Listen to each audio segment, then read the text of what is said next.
जब मैं उस रात घर पहुंचा तो मेरी पत्नी मेरा इंतज़ार कर रही थी। उसने हम दोनों के लिए डिनर परोसा। मैंने उसका हाथ पकड़कर कहा, मुझे तुमसे कुछ कहना है। वह नीचे बैठ गई और खामोशी के साथ मेरी तरफ देखने लगी। मैंने उसकी आंखों में एक अजीब सा दर्द महसूस किया। मैं कश्मकश में था। मुझे समझ नहीं आ रहा था कि मैं अपना मुंह कैसे खोलूं, लेकिन मुझे उसे बताना था कि मेरी ज़िंदगी और दिमाग में क्या चल रहा है। मुझे उसे बताना था कि मुझे तलाक चाहिए। मैंने शांति से इस बात को उसके आगे रखा।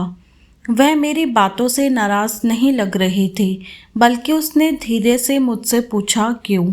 मैंने उसके सवाल से परहेज़ किया।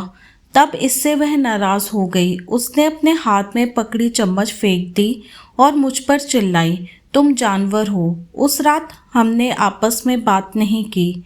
वह पूरी रात रोती रही। मुझे पता था कि वह जानना चाहती थी कि हमारे शादीशुदा जीवन को क्या हुआ, लेकिन मैं शायद ही उसे कोई संतोषजनक उत्तर दे पाता। मैं उसे कैसे बताता कि जिस दिल में पहले उसका घर था, उस पर अब रीना का राज है। मैं अब उससे प्यार नहीं करता था, मुझे बस उस पर दया आती थी। अपराध बोध की गहरी भावना के साथ मैंने एक तलाक के समझौते पर पेपर तैयार किया, जिसमें कहा गया था कि वह हमारा घर, हमारी कार और मेरी कंपनी की 30% हिस्सेदारी की मालकिन होगी। जब उसको मैंने वो पेपर दिए तो उसने पल भर उस पर नज़र डाली और फिर उसके टुकड़े टुकड़े कर दिए। जिस स्त्री ने अपने जीवन के 10 वर्ष मेरे साथ बिताए थे, वह अब अजनबी सी लगने लगी थी। मुझे उसका टाइम, संसाधनों और ऊर्जा जो उसने मुझ पर खर्च किया, उसके लिए खेद हुआ। लेकिन मैंने जो कहा था, मैं उसे वापस नहीं ले सकता था, क्योंकि मैं रीना से बहुत प्यार करता था। अंत में वह मेरे सामने ज़ोर ज़ोर से रोई, जिसकी मुझे उम्मीद थी। मेरे लिए उसका रोना वास्तव में एक तरह की रिहाई जैसा था। तलाक का विचार, जिसने मुझे कई हफ्तों से परेशान किया था, अब और मजबूत और स्पष्ट अपनी मंजिल को पाने को लग रहा था। अगले दिन मैं बहुत देर से घर वापस आया और देखा कि वह मेज पर कुछ लिख रही है। मैंने रात का खाना नहीं खाया और सीधे सोने चला गया और बहुत तेजी से सो गया, क्योंकि मैं रीना के साथ एक व्यस्त दिन के बाद थक गया था। जब मैं उठा तब भी वह टेबल पर लिख रही थी। मुझे परवाह नहीं थी, इसीलिए मैं पलट गया और फिर से सो गया। सुबह उसने अपनी तलाक की शर्तें मुझे बताईं। वह मुझसे कुछ नहीं चाहती थी, लेकिन तलाक से पहले उसे 1 महीने का नोटिस चाहिए था। उसने अनुरोध किया कि उस 1 महीने में हम दोनों यथासंभव सामान्य जीवन जीने के लिए संघर्ष करें। इसके लिए उसके कारण सरल थे।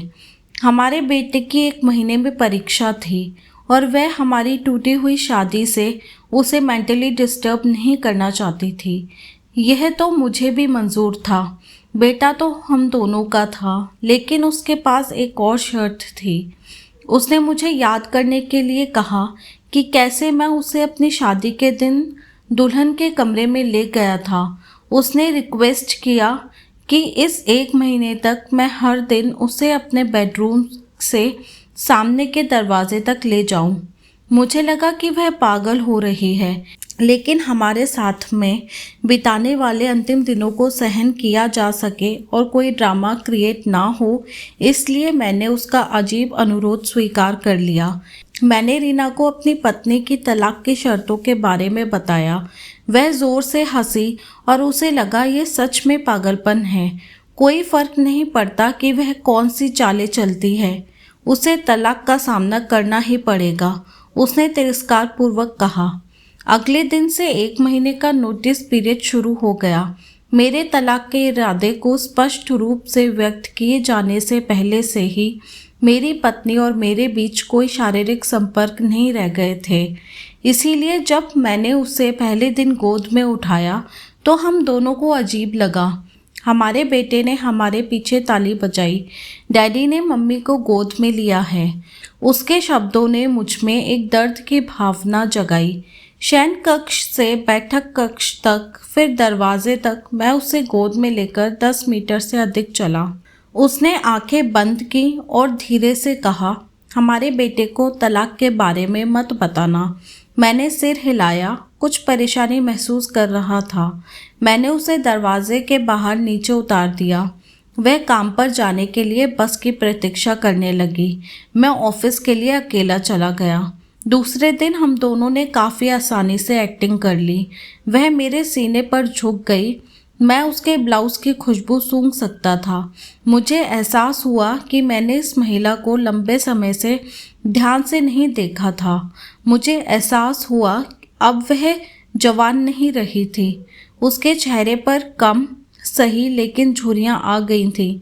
उसके बाल सफ़ेद हो रहे थे। हमारी शादी से उस पर बुरा असर पड़ा है। 1 मिनट के लिए मैंने सोचा कि मैंने उसके साथ क्या कर दिया है। चौथे दिन जब मैंने उसे उठाया तो मुझे आत्मीयता की वापसी का आभास हुआ। अरे ये वही महिला है जिसने मुझे अपनी ज़िंदगी के 10 अमूल्य साल दिए हैं।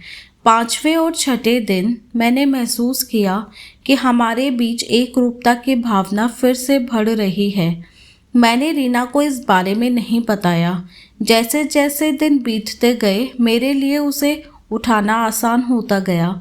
मैंने सोचा शायद प्रतिदिन की ये कसरत ने मुझे मजबूत बना दिया। एक सुबह वह सोच रही थी कि क्या पहने। उसने बहुत सारे कपड़े पहनने की कोशिश की। उसे एक भी उपयुक्त पोशाक नहीं मिली। फिर उसने गहरी सांस ली। वो बोली, मेरे सभी कपड़े बड़े हो गए हैं।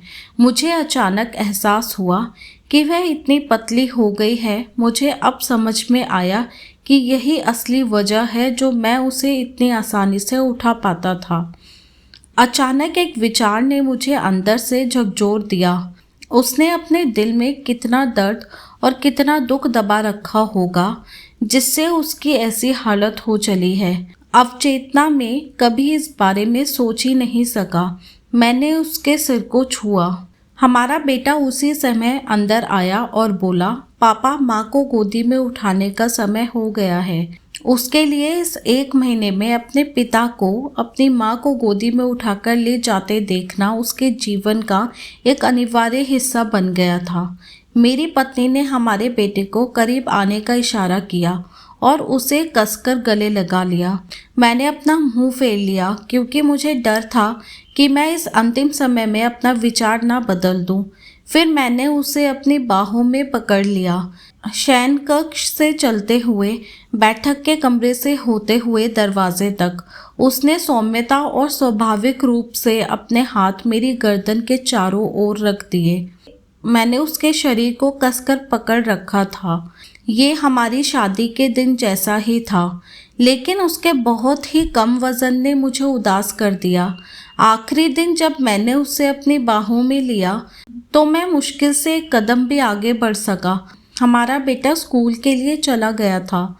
मैंने उसे कसकर पकड़ लिया और कहा, मैं यह नहीं देख पाया कि हमारे जीवन में इंटीमेसी की कमी हो रही है। मैं ऑफिस चला गया। दरवाज़ा बंद किए बिना तेजी से कार के अंदर बैठ गया। मुझे डर था कि थोड़ी सी देरी से भी मेरा मन बदल जाएगा। मैं वहाँ चला गया जहाँ रीना रहती थी। रीना ने दरवाज़ा खोला और मैंने उससे कहा, सॉरी रीना, मैं अपनी पत्नी को अब तलाक नहीं दे पाऊँगा। उसने मुझे आश्चर्य से देखा। वो अचंभे में थी और फिर मेरे माथे को छुआ। क्या तुमको बुखार है? उसने पूछा। मैंने अपने सिर से उसका हाथ हटा दिया। सॉरी रीना, मैंने कहा मैं तलाक नहीं लूँगा।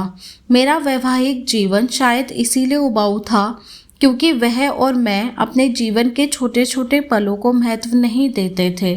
इसीलिए नहीं कि हम अब एक दूसरे से प्यार नहीं करते थे। अब मुझे एहसास हुआ कि जब से मैं उसे अपनी शादी के दिन अपने घर ले आया था, तब मैंने और उसने एक दूसरे से ये वादा किया था कि हम एक दूसरे का साथ तब तक नहीं छोड़ेंगे जब तक कि मौत हमें अलग ना कर दे। ऐसा लग रहा था कि रीना अचानक शौक से जाग गई। उसने मुझे एक जोरदार थप्पड़ मारा और फिर दरवाज़ा मेरे मुंह पर पटक दिया और फूट फूट कर रोने लगी। मैं उसके घर से बाहर आया और अपने घर की ओर चल दिया। रास्ते में फूलों की दुकान पर मैंने अपनी पत्नी के लिए फूलों का गुलदस्ता लिया। सेल्सगर्ल ने मुझसे पूछा कि कार्ड पर क्या लिखूं। मैं मुस्कुराया और लिखा, मैं तुम्हें हर सुबह उठाऊंगा जब तक मौत हमें अलग नहीं कर देती। उस शाम मैं घर पहुंचा, हाथों में फूल और चेहरे पर बड़ी सी मुस्कान लिए। मैं सीढ़ियां चढ़ा और अपनी पत्नी को बिस्तर पर पाया मृत।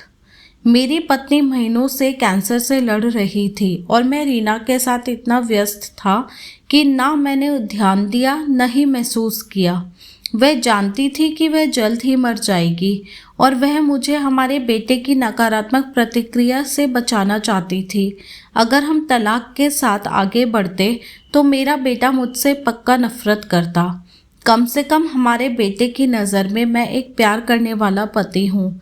मैंने तो नहीं, लेकिन मेरी पत्नी ने अपना वादा आखिरी दम तक साथ निभाने का पूरी तरह से निभाया। हाँ, पूरा जीवन। अब मुझे पछतावे की आग में जलना था, मगर अब अपने आखिरी दम तक अपनी पत्नी से और भी ज़्यादा प्यार करता रहा, चाहे वो मेरे साथ नहीं थी। आपके जीवन के छोटे छोटे पल ही एक रिश्ते में वास्तव में मायने रखते हैं। यह हवेली, कार, संपत्ति, बैंक का पैसा नहीं है। ये खुशी के लिए अनुकूल माहौल बनाते हैं, लेकिन अपने आप से खुशी नहीं दे सकते। इसीलिए अपने जीवन साथी के दोस्त बनने के लिए समय निकालें और एक दूसरे के लिए वो छोटे छोटे काम करें जो नवीनता पैदा करते हैं। एक वास्तविक सुखी वैवाहिक जीवन जिएं। जीवन में कई बार ऐसे लोग असफल होते हैं जिन्हें इस बात का एहसास नहीं होता कि वे सफलता के कितने करीब थे जब उन्होंने हार मान ली। आशा करती हूँ आपको ये कहानी पसंद आई होगी। अगर ये कहानी पसंद आई है तो लाइक, शेयर, सब्सक्राइब करें और इस कहानी को लेकर आपकी क्या राय है हमें कमेंट सेक्शन में लिखकर ज़रूर बताएं।